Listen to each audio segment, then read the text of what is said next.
Бәріңе сәлем, құрметті көрермендер. Сіздермен Юник блог арнасы және де мен Бейбарыс. Біз бастаймыз. Бүгін мен Қытайлардың Димаш Құдайбергенов туралы ойларын аударып дыбыстаймын. Тамашалаңыздар.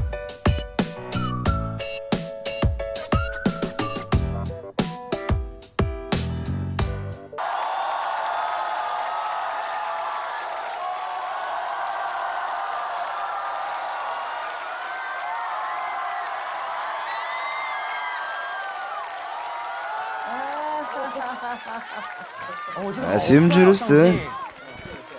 我觉得有点林志炫。 Ленжин ханға ұқсайды екен.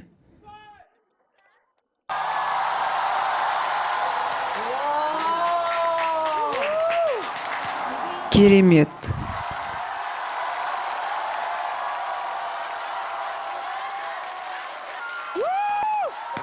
Өлең мықты орындалды. Денен тітірген күтті.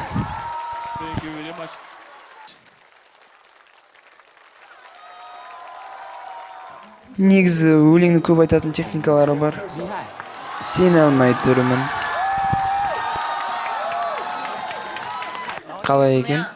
Мықты.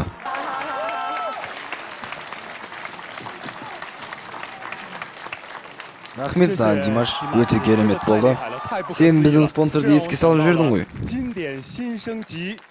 Димашқа шапалақ ұрып жіберіңіздер. Міне достар, осымен біздің дыбыстауымыз аяқталды. Сіздермен болған мен Бейбарыс 9-шы сынып оқушысы және Юник KZ арнасы.